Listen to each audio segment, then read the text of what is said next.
Okay, we're going to move on now to Area 1, Task G, and let's talk about risk management. Okay. And I'm going to give you the floor.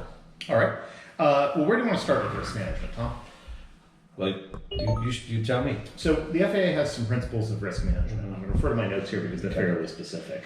So it's accept no unnecessary risk, make risk decisions at the appropriate level, accept risk when benefits outweigh the costs, and integrate risk management into all planning levels. Now we can talk about which each one of those mean if you want. So when we look at the first one, accepting no unnecessary risk, say for example we were going to go flying today. It's a beautiful VFR day, right? But let's say it wasn't, and we were here at our uncontrolled field with no instrument approaches or anything, and we had maybe 300-foot ceilings. It's legal to depart, for sure, but we wouldn't have a way to get back in, right? Because we have no approaches here. Okay. So without the approaches, it would be an unnecessary risk to depart.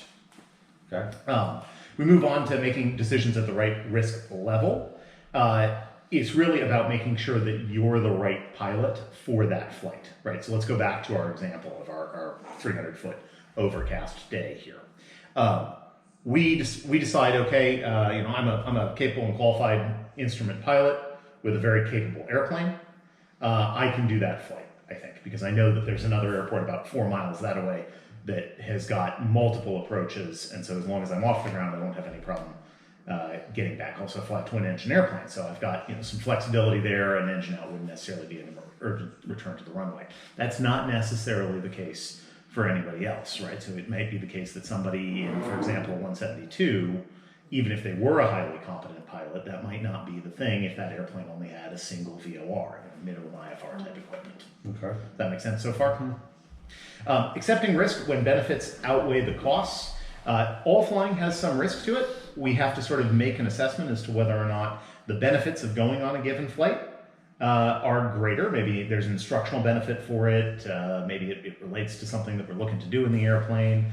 Maybe there's a currency benefit. We've got an instructor going with us. It's a whole variety of things that it could be, but we want to make sure that those benefits outweigh the costs of the flight, right? And this is really just saying, is this flight a stupid thing to do? Fundamentally, that's what we're looking for. And at the private pilot level, we're really looking for folks to go, this is a day I don't need to be flying, right? Or this is a day where maybe I should grab an instructor and have them fly with me, and then I can get some benefit and also mitigate risk.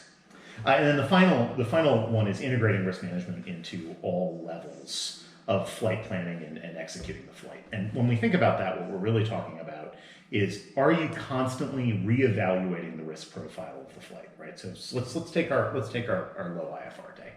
So it's 300 feet overcast, and we say, all right, we got a TAA here. It's a twin engine TAA. We know we've got an approach. We've got competent pilot. We've got all the stuff that we would need. We can get out of here, right? So we pop up into the clouds, no problem. And the ADS-B comes up and it shows unexpected thunderstorms, not uncommon down here in Florida, right? So we have unexpected thunderstorms. Well, all of a sudden the risk level of our flight has changed, right? Maybe it isn't just low ground fog, but instead we've got, a significantly different situation that we now need to deal with. The really great example for this, and I'll tell you a story about a time when I got caught in icing in a Cirrus. So many years I flew an SR-22 that had TKS de-ice, right? And I decided one day, and I pride myself on being pretty good at risk management, but I did a whole plan for a flight to Kentucky in the winter out of Virginia. And there was no icing in the forecast for that day. And so I took off, and it wasn't even a low day. I mean, it was actually clear, and I got over West Virginia, and the weather just got rapidly worse, and rapidly worse to the point where, they're reading the hourly weather on the frequency, and it's just sounding worse by the minute. And the next thing that I realized was I was in sub-zero temperatures, in clouds, and the airplane was picking up ice.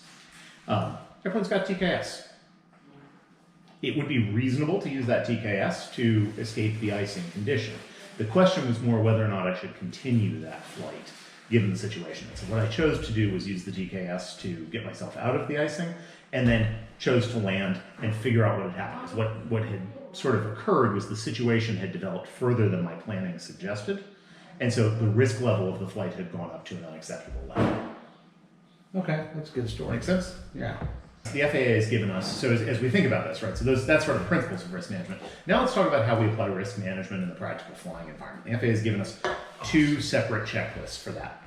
And I'll admit, I always have to look these up because I find sometimes the acronyms to be a little bit confusing. So our 2 acronyms are PAVE and I'm Safe. And PAVE is a tricky one because it's Pilot Aircraft Environment, which is not really beginning with a V, but environment and external pressures. And when we think about that, I think of that as the before I go flying checklist, right? So it's a lovely day. We're going to go flying a little bit later, right? Let's think about that. So pilot is you and me. I think we're capable and qualified to fly the Archer. And I feel like I got enough rest. I feel like I don't have a smashing headache. I'm in good health. You appear to be in good health as well. So we're good with pilot. But there's all kinds of things like not getting enough sleep, chronic fatigue, or acute fatigue can be real issues here when we think about sort of the pilot level. So we've got pilot aircraft.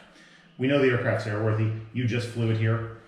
We've reviewed the documents for it, and it's appropriately equipped for this kind of flight. In fact, in some ways, that Archer's over-equipped for the kind of flight that we're going to do. So we feel like we're good on pilot, good on environment.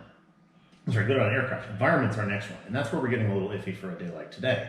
So right now, I would say, what do you think? Few at 1,500. Okay, is about what I would call that. Right? It's South Florida. That could develop into a worse situation, right? We could end up with more clouds. We could end up with some thunderstorms. But one thing we both know about flying in South Florida is that once the thunderstorms pass through, it's usually beautiful again, right? So if we were going to go flying right now, few 1,500, that's probably fine. 2 hours from now, we might get some thunderstorms that come through. That might change the situation, and we might reevaluate environment, right? Again, going back to that constantly reevaluating risk, makes sense right now, might not make sense in 2 hours. And then our last one is external pressures. So I'll admit, this is a check ride. There are external pressures, right? Key is not eliminating any of these. Remember, the FAA says we can never eliminate all risk.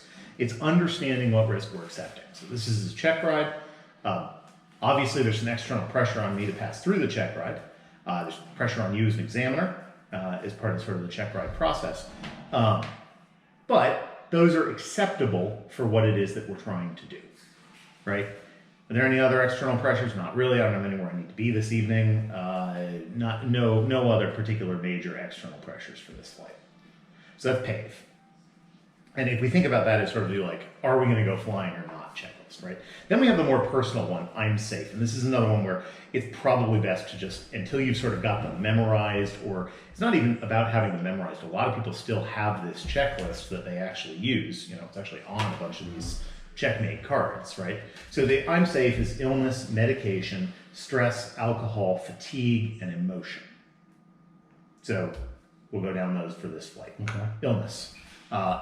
I am susceptible to seasonal allergies, but I'm not currently experiencing any symptoms of seasonal allergies.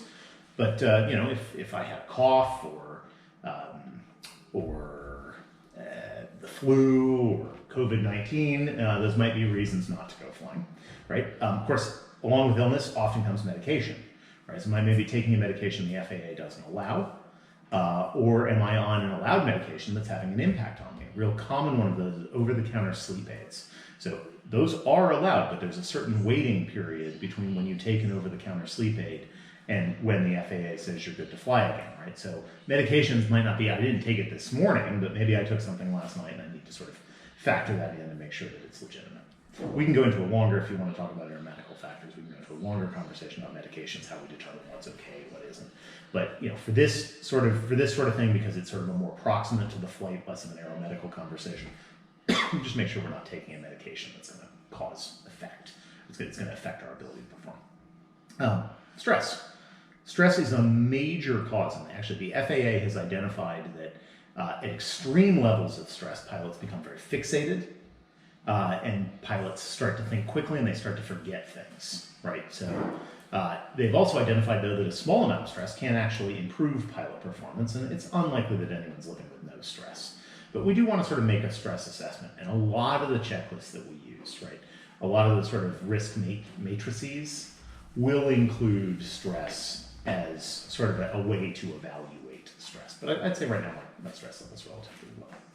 Alcohol, and so the FAA has very specific rules about alcohol. So everyone knows 8 hours from bottle to throttle, but then when you ask people, they always seem to forget the second one, which is 8 hours from the last time you had something to drink until you can fly the airplane. But it is also, you may not fly the airplane if you're feeling the effects of alcohol. So say, for example, you're hungover, right? That wouldn't be an acceptable time to go flying. Obviously, we'd never even come near an airplane after we've been drinking. Fatigue. The FAA divides fatigue into two categories. We've got chronic fatigue and acute fatigue. Chronic fatigue is I sleep 3 hours a night and I've been doing it for weeks, and it sort of gathers, and it can take a very long time for you to sort of recoup the amount of rest that you need. Acute fatigue is a situation where maybe your burglar alarm went off last night, and so you slept 2 hours, you woke up for an hour, dealt with the nice people who came to talk about the burglar alarm, then went back to sleep, and so you had interrupted sleep. It wasn't really an ideal situation.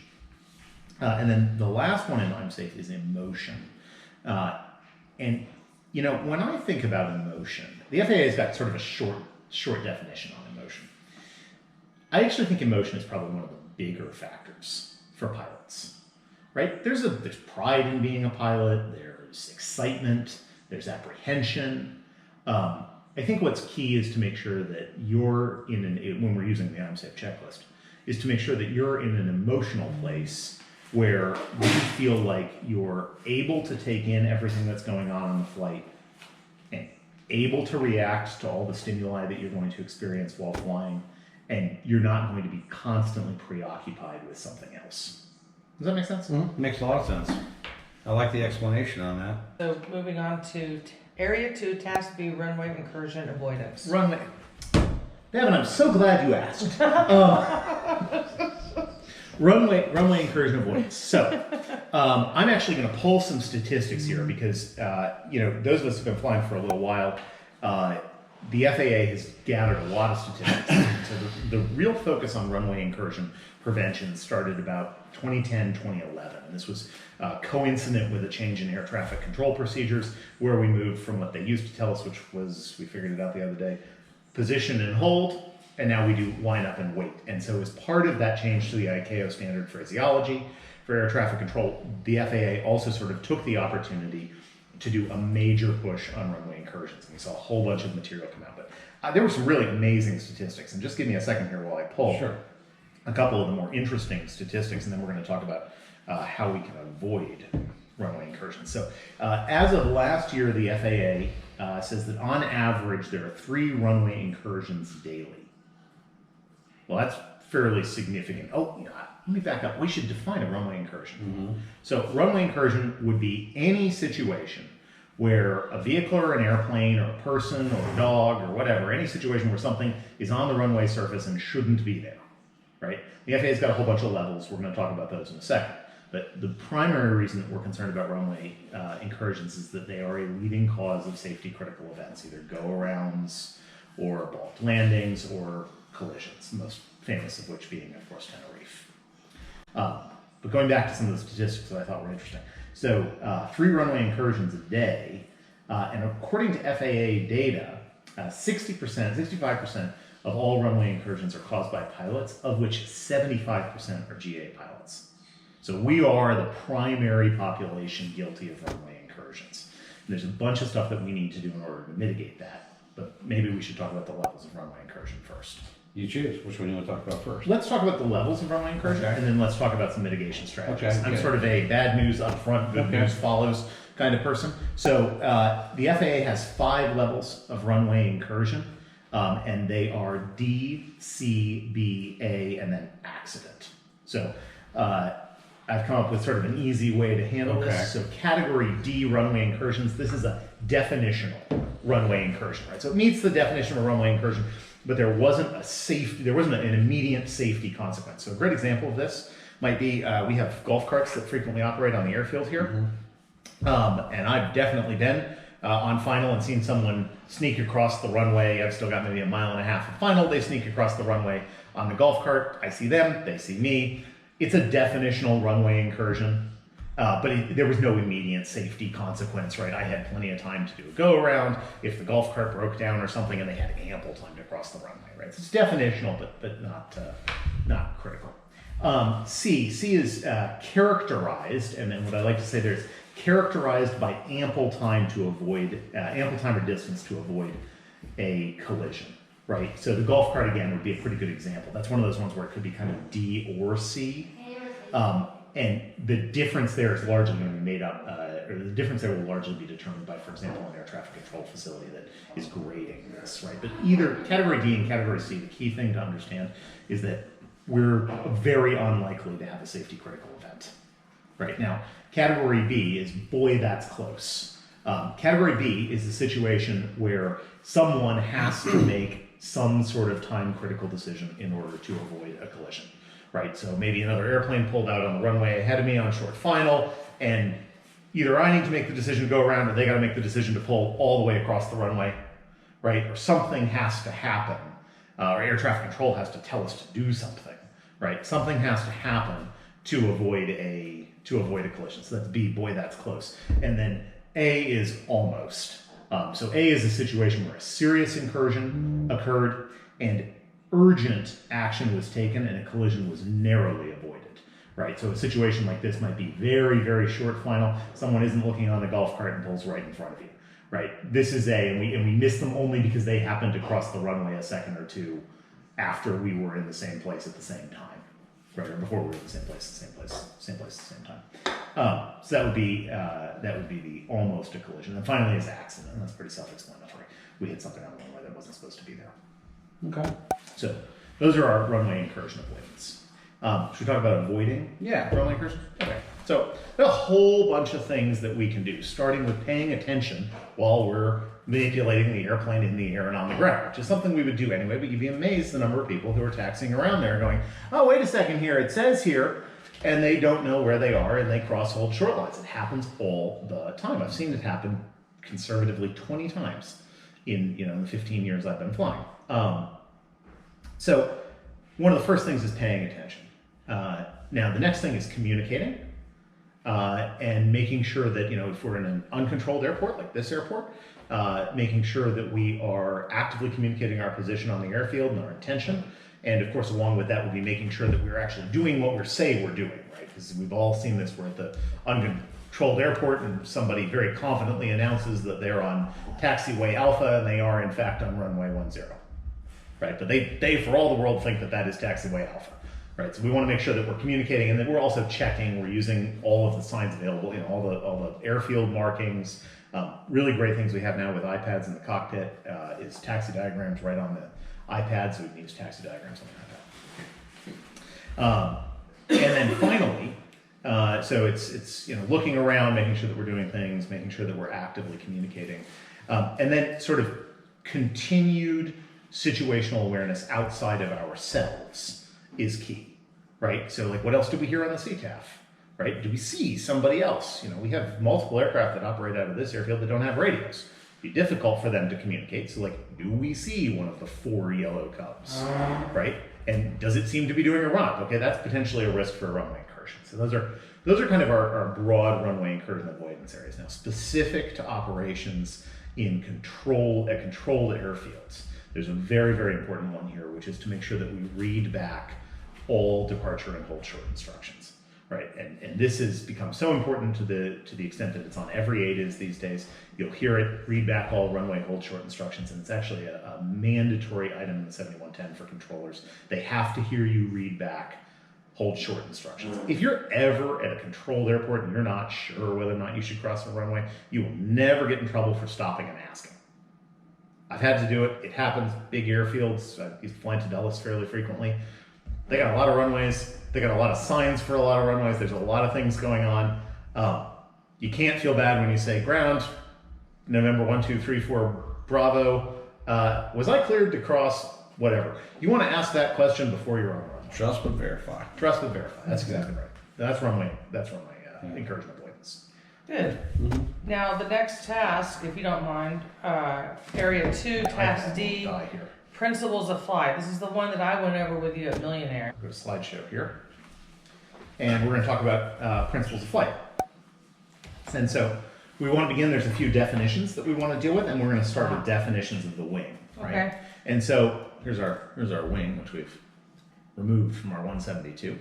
But the wing has got a couple of areas that we're primarily concerned with. So we've talked a little bit about angle of attack, but angle of attack is the difference between the chord. Oh, actually, we should back up and talk about the chord line of the wing, right? So the wing's got a chord line, and that's if you imagine sort of a line going through the center of that wing from the very leading edge to the trailing edge of the chord line. The chord line defines anytime we're going to talk about angle, we'll talk about that angle relative to the chord line. So the chord line describes the wing and helps us assess the angle of attack, which is the difference between the where the sort of a straight line through the chord of the wing and the relative wind and the flight path go through. Does that make sense? It's the distance measured between both, right? It's the distance, well, the angle of attack is the distance between the relative wind Right. and the chord line. Yeah, makes total sense. Okay, so we've got a few different options for wing design. Let's talk about why wings work, though. So, very interesting fellow named Bernoulli, a perfume seller, interestingly. So Bernoulli did a bunch of experimentation with Venturis. I assume these are the sorts of things you have time to do if you're an 18th century Italian. So he was doing some, or he may have been French. He was doing some experiments with Venturis, and one of the things that he noticed is that as air moves over a curved surface, it tends to accelerate it tends to accelerate relative to air moving over an uncurved surface, right? And so if we think about this in the context of our wing, and so what Bernoulli determined was that as air comes over our wing, let's get our air here. Air comes over our wing, right? That's our curved surface. So it's going to accelerate. So what happens is, here we have a bunch of air going towards the airplane, right? As it comes over the wing, this air up here starts to go, we'll indicate that it's going faster with some arrows, starts to go faster than the air at the separation point, right? And what this does, as the air goes faster, the pressure lessens, right? And since in an uncontained atmosphere, air is not considered compressible, what we have here is a low pressure situation, and down here we have a relatively higher pressure situation. Now, academics can reasonably disagree on this, and the intent of this is not to be an academic course, but academics can reasonably disagree. I think the easiest way to think about this is that the wing flies because there is less pressure above the wing than there is below the wing, and that pressure differential creates lift. Can you get into, okay, what about the wing design? Yeah, the wing designs, and then after you're done with the wing designs, we'll do the airplane stability and controllability. Yeah. It's fairly simple. Yeah, so we'll do wing design. Okay, so all right, so here's what I'm going to do. I've got this reference here, right? If you need better drawings than I do, but than I have, which you will need. But I'm going to just do my best here to help us kind of draw some wings. Okay, perfect. Okay. So we've got 4 basic wing design shapes. Make sense so far? Yeah. Okay, so let's start with our rectangular wing, right? So our rectangular wing produces the most lift at the root rather than at the tip. And so the major advantage to our rectangular wing, like we have on big Hershey bar winged airplanes like a Cherokee or something. Big advantage to that is that the wing tends to stall closest to the root, which means that it gives you an awful lot of warning, right? This is a trainer wing. It's a very forgiving wing, and because it stalls closest to the inboard. Again, here we got our airplane here, right? So we got our airplane flying along. Let's just imagine we had a Hershey bar wing on this airplane. As it's stalling, sort of in this inner area, right? Note that we still have authority in the ailerons. Exactly. Right. The other thing that's happening is we're getting some buffet here along the vertical tail, so the airplane's going to shake a little bit, and we've got just a good sense that it's going to be stalled. You see this all the time on training airplanes. We have to do it, right? We do have to do the stall. Yeah. We have to perform it. Yeah. So then we move into the elliptical wing, and the elliptical wing distributes lift all the way across it. Right. So that's an efficient wing. It's a very highly maneuverable wing. If you saw Dunkirk, if you didn't see Dunkirk, I recommend it. You should definitely see Dunkirk. But if you saw Dunkirk, you got to see a bunch of really pretty shots of Spitfires flying. Right? I think of this as the Spitfire wing, or you also find a lot of biplanes that have elliptical wings. Right. So an elliptical wing is a maneuverable wing. It's got nice lift all the way across it, but it doesn't have that really advantaged stall characteristic. What right? happens when it doesn't stalls? have that. It stalls quite abruptly. And the entire wing. And right, the whole wing will swell. It's because lift is evenly distributed across the wing. If we lose lift, it's evenly taken away. Right, goes away evenly. It's Exactly. everything's a little bit of a everything's a little bit of a trade-off.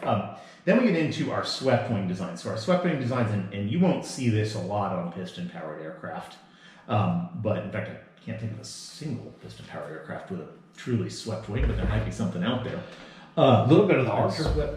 That's If you tapered. look.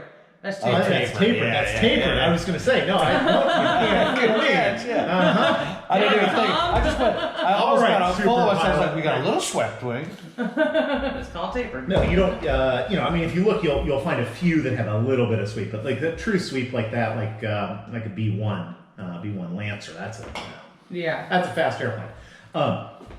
Swept wings are somewhat less stable, but they're really optimized for high-speed flight. So you'll see jets have swept wings. Sometimes even you'll see jets that have a swing wing mechanism. So The F-14. The F-14 has a swing wing And Top mechanism. The Gun. B-1 has a swept wing mechanism. I think the F-22 might as well. I thought the F-14 has the swept wings. Who has the delta wings then? So I thought that was the F-14. The 35 has. but so does the F-14 when they're back, right? And it Yeah. does when they're back. So Delta, but then a when it delta needs to wing, maneuver yeah, I mean, differently. my favorite That's one there true. is the Saab Viggen. Is like this cool delta winged airplane. These are high speed wings. Yeah. We're not going to find this on our trainer aircraft because of the nature of high speed wings. They tend to be a little bit unstable, and in fact, a lot of these aircraft are fly-by-wire aircraft because it's just very, very, very difficult to control. And then we get into our tapered wing. Now, our tapered wing is what you're going to find a lot on your higher performance piston aircraft, right? So the mighty Archer has a slightly tapered wing.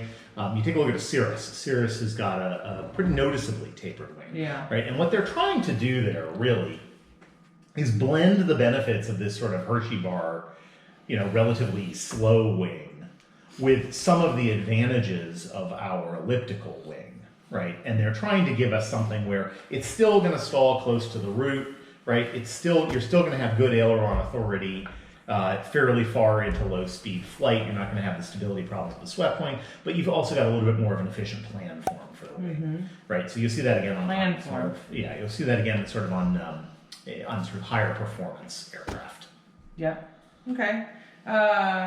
Moving on to, so since we were talking about the swept-back wing, let's move on to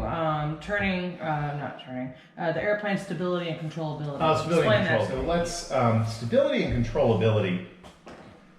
So stability is the aircraft's tendency to remain at its current steady state of flight or condition, or return there if you upset it. So here's the easy way to think about this one. We're flying along. We got these are nice stable airplanes. Although apparently they have an asymmetric flappy plane. There we go. Okay, so we're flying along in our mighty 172 Cessnas here. It is 10 Cessnas better than a 162. So we're flying along, and someone goes bump on the elevator, right, or on the yoke, causing the elevator to move. Okay, and the airplane goes.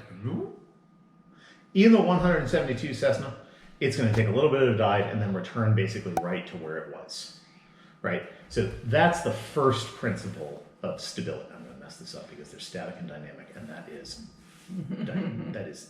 static stability. So because then the dynamic Right. is Dynamic is what happens afterwards. Okay, so So I was Dynamic is about to get them backwards. dynamic is what happens over time. Right. I was about to get them backwards. Yeah. Yeah. Okay. Let's talk about this. So no, hang on. Let me Okay, go finish ahead. this. Okay. So we bump it. Oh, up goes. Okay. Cool. We're statically stable, right? Now we also have some other principles of stability. We have dynamic stability, right? Okay. So dynamic stability does the airplane tend to exaggerate the movements that you give it? Is the easiest way to think of dynamic stability. So when we think about that, it's if we push the yoke down, does the aircraft tend to go into a porpoise? Right. And you'll see this a lot. You actually see this on some Moonies and some Bonanzas with tip tanks tend to have a little bit of negative dynamic stability. When would you want negative dynamic stability? Oh, if you're flying trick planes. Yeah. Yeah. Aerobatic planes. Yeah, I got some time in extras, and if you're playing around in an extra, it's not a statically stable aircraft. It's pretty much unstable about every axis. But that's part of what makes it a desirable airplane. Now, there are also cases where we want to induce a little bit of lack of stability into the aircraft. Those would be cases where we're inducing lack of stability in order to create greater efficiency, right? Going back to that fly-by-wire example, these wings, these swept wings, are somewhat unstable. But again, we're using computers to kind of make up for that. Yeah. Now, let's talk about center of gravity and how that works. Okay. Yeah, so center of gravity. So we always want to differentiate center of gravity versus center of pressure real fast. So center of gravity, if we put the airplane on a teeter-totter, it's the point, it's the fulcrum point where the aircraft will teeter neither forward nor backwards. Right, pretty straightforward. Center of pressure is a different thing. Center of pressure is where sort of our lift is maximized. It's different thing. We don't need to get into that. So center of gravity. We've got a whole bunch of options when we have the aircraft loaded. Okay, so weight and balance. We talked about we can define aircraft weight, but we don't need to really go through that. Let's talk about balance, right? So again, as I said, it's that sort of it's literally the balance point of the airplane, right? So this is the balance point of the pen, balance point of the airplane. Pretty straightforward. We don't need to get into reference datums and stuff unless you want to. It's not terribly interesting. I was just pretty much looking for if we move the center of gravity forward or aft, what are we getting as far as stability and controllability? Well, I'm glad you asked. It's that simple. Okay, so all right. So with a forward CG, we'll tend to have increased stability, but we'll have somewhat decreased. So increased stability, decreased efficiency. Forward CG, right? Forward CG, increased stability, decreased efficiency. Yeah. Aft CG, we'll tend to have decreased stability, but increased controllability and efficiency. Yeah. And so let's dig into that a little more because that was a really good explanation. Block primacy says I should do a better job. But why is that? Why, if you have an aft CG, do you have? Yeah. So as we move the CG aft, right, our elevator has to do somewhat less work, right, in order to control the airplane. So we can sort of think we got our just gonna remove the wing temporarily. So as we're flying along with an aft CG or with a forward CG, right, we need an awful lot of elevator pressure in order to counteract the weight, right? And you can actually see that a lot, and actually you can feel the control pressures in some airplanes.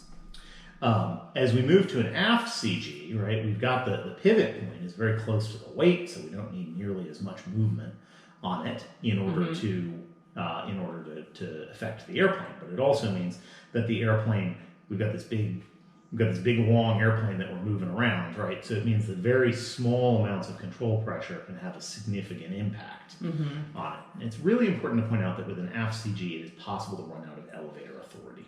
Oh, that's a good and point. if you run out of elevator authority, and this has actually happened to me in an airplane that did not have a properly computed weight and balance. We found out later.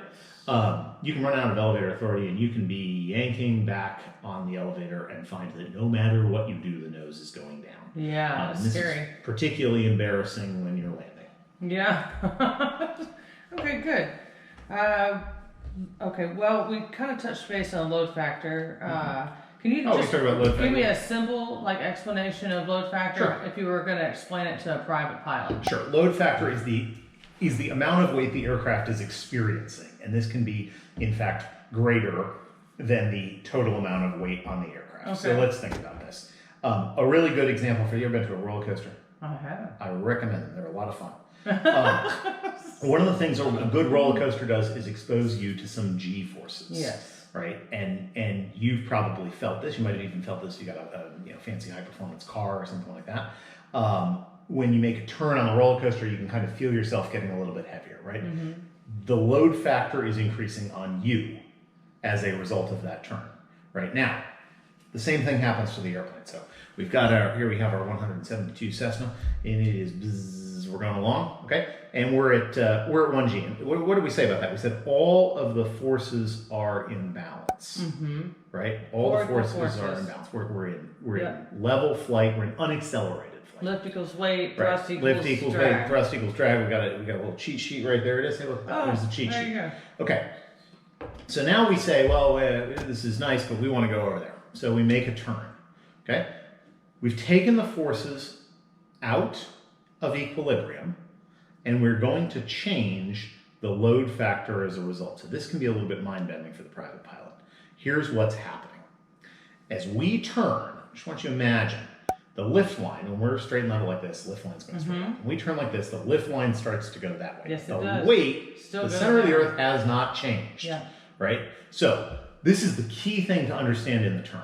Right? So as we do this, what's happened? Well, we've put some additional stresses on the airplane because now all of a sudden, instead of having the nice balanced effect of this whole wing holding up you and I and the engine and the water and the snacks and all the other stuff, instead now we've got functionally less lift holding us up, which means that the aircraft structure is having to support the weight more directly. Does that make sense? Yes, absolutely. Okay, so why does this matter to you?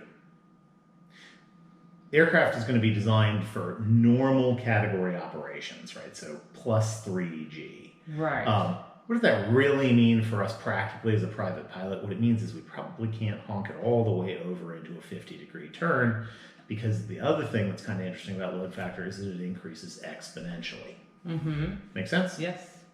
Load factor. Yeah. How much in a 60-degree bank? How much do you think load factor would increase? Load factor G's wise. is doubled in a 60-degree bank. Okay. So if your airplane weighs 1,000 pounds sitting like this, and we tip it, we tip it like that, Yep. all of a sudden the airplane weighs 2,000 pounds. Now, Yeah. this airplane, that may be beyond the structural limits of the airplane. Exactly. Now, also, That's why friends don't not like just friends. banking the airplane. What's another way you can increase the load factor of the airplane Well, we can increase the load factor.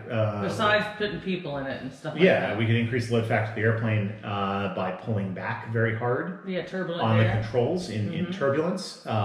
Maybe the easiest way to think about load factor from a practical perspective for the private pilot is anytime we manipulate the controls, we're probably changing load factor in some way. Yeah. And the more dramatically we manipulate the controls, either in pitch or bank, the more dramatically we're changing load factor. Sure.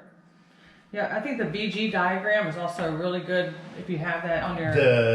We're just going to pull the VG diagram up. So Okay, VG sounds good. diagram. Okay, so let's think about our VG diagram. So remember what I said here? So now what did I say? When we maneuver the controls, when we manipulate the controls in a dramatic fashion, we should think of that as having a more dramatic impact on load factor. Okay. So let's translate all that to the VG diagram. So this is this handy VG diagram. Now this is going to be on your private pilot written. And if you're like me, it's going to be impossible to read because someone has penciled over the entire thing and managed to screw it up in such a way that you're staring at it and going, I know what this is, but I can't read it. All right, well, what does the VG diagram really tell us? The VG diagram really describes the area of safe operation for the aircraft. Okay. Right? So, it basically, the green area on the VG diagram, which we call the normal operating range, the normal operating range basically describes the maximum and minimum load we can put on the aircraft at any given speed. Okay, so we're cruising along and we know a couple things. So we're fine to manipulate the controls to the maximum extent anytime we're below this speed, right? And anytime, well, we're free to manipulate the controls anytime we're below that speed. If we accelerate above these speeds and begin to maneuver the controls, right, we will exceed the operating limitations of the aircraft and we could get into structural damage. When I say maneuver the controls, what I really mean is within this green, the area described in green, we can manipulate any one flight surface. That's key too. Any one flight surface can be manipulated to the maximum extent. Okay. What about the yellow part? What is that? The yellow part. Now, the yellow part is where we fly all the time in some airplanes, even though maybe we're not supposed to. So the yellow part is the maximum speed in smooth air, is what the FAA wants us to call that. And what line? Let me see your pen. So, Yeah. What is this line here?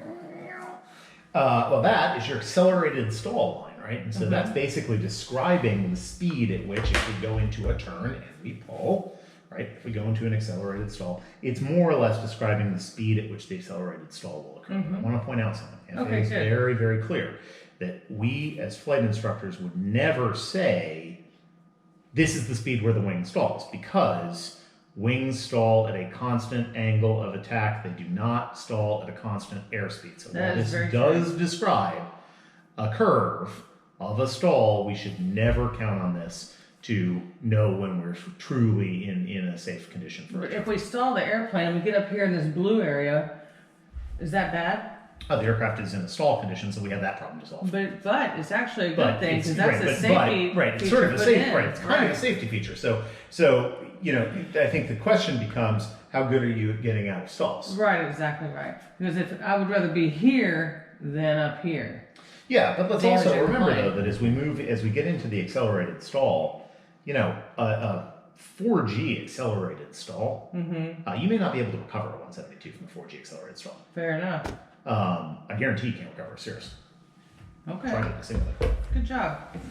Wingtip vortices and precautions to be taken. Wingtip vortices. All right, now the FAA is so now here we have our 172 Cessna, and it does not have winglets. That's a shame because it would be cool looking if it had winglets.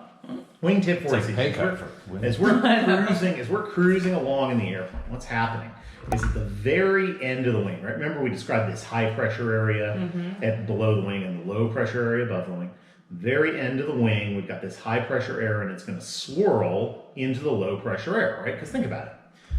What's happening at the very end of the wing is we've got some low pressure air and some high pressure air coming off, and that's going to create a little bit of a vortex, right? And the strength of that vortex will be proportional to the amount of lift that the wing is creating. Okay. Now, the lift that the wing is creating, now let's go back to our little cheat sheet here. We said lift, weight, thrust, drag. The amount of lift that the wing is creating is going to be proportionate to the weight of the airplane, right? Yep. Exactly. And consequently, if we just said that the do I sound enough like John King, by the way? Consequently, if we just said now, all right, super pilot, we're cruising along, and your airplane weighs 2,000 pounds. Well, that's probably not going to be anywhere near as much as if it weighs 20,000 pounds, right? Okay. So the dramatic nature of wingtip vortices increases with weight. Right? Okay, so wingtip vortices, that's basic understanding. Now, what does that mean for us as pilots? Well, okay, you know, you can be cruising along and go, well, I have wingtip vortices coming right off the edge of this airplane. That's pretty cool and you'll impress your friends, but what does that practically mean? Let's talk about wake turbulence. Okay. So now if you fly out of a controlled airport, which I recommend sometimes, if you fly out of a controlled airport, you may have heard the controllers say a jet goes by and they say, Cessna 1, 2, 3, 4, 5, you are cleared for takeoff, caution, wake turbulence. Right? What they're really saying is, hey, those wingtip vortices will remain behind the aircraft. They don't dissipate immediately, right? And let's also remember that they don't necessarily stay stationary in space. In fact, they'll move with the wind, right? So when they say caution, wake turbulence, what are they really telling you? What they're telling you is there's upset air from the wingtip vortices of the aircraft that left before you. And that is, of course, invisible to us as pilots, right? So what would we want to do that makes sense on wingtip vortices so far. So what do we want to do? Well, of course, obviously, the first thing we'd want to do is just bail right down the runway and not think about it a bit. That'd be kind of embarrassing. I'll tell you a story about wake turbulence in a second here. No, what we want to do in a lighter aircraft, following an aircraft with significant wake turbulence, right? And when I say that, it's going to be a heavy airplane. This would be a jet. It's probably the first time you really need to worry about this. Maybe a DC-3, but you know, something heavy. Right, as we're cruising along, all right, so we get our clearance for takeoff, caution, wake, turbulence. We're going to want to rotate before the point where that aircraft rotates, right? Because although the wings are always producing some lift, the maximum lift that they produce is where they begin to have enough lift to counteract the weight, right? So we want to lift off prior to the point where that aircraft did, so that we fly over their wingtip vortices. Now, right, we want to stay above their glide path we want to stay a little bit above their glide path, right? And just to be clear, if we think our 172 Cessna is not going to perform quite as well as the Lear that took off ahead of us, we might want to wait a few minutes. Let's talk about landing mode. It's very important. So the landing mode. So I'll tell you a story about wake turbulence. Okay. So I used to operate in and out of a little airport in Virginia. And we did not, for years and years and years, have a control tower, which was a crying shame, but we did not have a control tower. And we also had two jet operators who were what I considered to be inconsiderate jet operators. right? So they would have a tendency to give absolutely no, they didn't care, they had their own void times, they'd pop out of the clouds on IFR clearances, not having listened to the CTAF or anything, come in, land, they cut people off. It was a real problem, actually. They finally got reported to the FAA. But one day I was cruising along in my Cirrus, and I saw this great big CJ land ahead of me, and I thought, aha! Wake turbulence, I know what to do in this situation. I will touch down at the point beyond where the citation touched down, because that, of course, would be the point where the wings are no longer creating lift, and therefore we won't have significant wake vortices. And I was congratulating myself on my excellent understanding of the academics of flying, and then I realized that guy was also about the world's worst citation pilot, and he had managed to touch down on our 5,500 foot runway somewhere around 3,000 feet. Well, the problem is the Cirrus is really not going to do much better than that, to be totally honest. So I'm thinking about it, I'm like, okay. And I said to myself, self, how bad could this possibly be? And it turned out it was a lot worse than I thought. So I pointed myself at the 3,000 foot mark, and I thought, I'm going to miss where he, and the airplane went like that. Did you land upside down? So I did not land upside down. No, I was high enough in the air that I was okay, but the airplane took on about a 60-degree bank. Wow. Very, very close to the ground. And the reason I remember this story is not just the 60-degree bank very close to the ground, but it was Ray DeHaan, my flight instructor, who happened to be flying at 172, came on the radio and said, no low-level air shows, which I very much appreciated. That's wake turbulence. Yeah, that's really good. Can you tell me anything about Mach? Can you tell me anything about Mach? Mach 1, Mach Tuck, any of that stuff? I can tell you a little bit about it, yeah. So Mach now, we would, as pilots, always want to have seen the film The Right Stuff. Because it goes into tremendous depth about breaking the sound barrier. But Mach is a variable speed that describes the speed of sound in given conditions, right? And I say variable because, follow me carefully here, as the density of the air changes, right, the speed at which we will reach the speed of sound actually changes, right? And the speed of sound itself actually changes too, because of incompressibility, and there's a bunch of things there if you want to get into audiology. So we're cruising along, so that describes Mach, and then as airplanes get faster than Mach 2, Mach 3, Mach 4. Mach Tuck is a situation where, as the aircraft gets into the speed of sound, it has a tendency to nose down. Okay. Right, and there's a bunch of different sort of aerodynamic things that cause this, but the easiest thing to think about is that it changes the effectiveness of the elevator. Watch the camera. Right. It changes the effectiveness of the elevator. Okay. Right. And so what tends to happen is as the aircraft accelerates, even with up elevator, the aircraft is going to tend to sort of tuck downwards. And so in very fast aircraft, they have designed, just like we've done in the 172, we talked a little bit about dihedral, we talked a little bit about having a little bit of design to the tail to eliminate spiraling air, those sorts of things. In very, very fast aircraft, they have sort of designed them a bit to have some aerodynamic cheats. It makes them not terribly efficient below Mach numbers. One of the reasons the Concorde didn't really work out long term was that it was incredibly expensive to operate that aircraft below Mach 1. And so it became kind of a useless airplane for anything other than over water travel, because you're not allowed to go above the speed of sound over most populated areas. Yeah, a lot of the even airliners, they'll put or faster jets, they'll put fencing on the wings that separates that air. It kind of tricks it into going slower. Try and get the air to slow down. Yeah, right. And actually, so that gets into an interesting feature of the SR-71. So you can't feed air into a jet engine faster than the speed of sound. It turns out something called an unstart happens. So in order to combat the unstart in the SR-71, in the Concorde, in anything designed to go the speed of sound, the engine inlets actually need to have these fences on them. And the fences are designed to slow the air. This is a really cool thing, right? They're designed to slow the air below Mach 1 so that the engine can ingest and combust the air. But then this is the part that's really mind-bending. they slow the air down only to speed it up so that they can go above the speed of sound. Yeah, it's kind of nifty. It's nifty. It's neat. Yeah, it really is. And that, by the way, is all done by computers. So that was all of your Task D principles of flight. You did really well.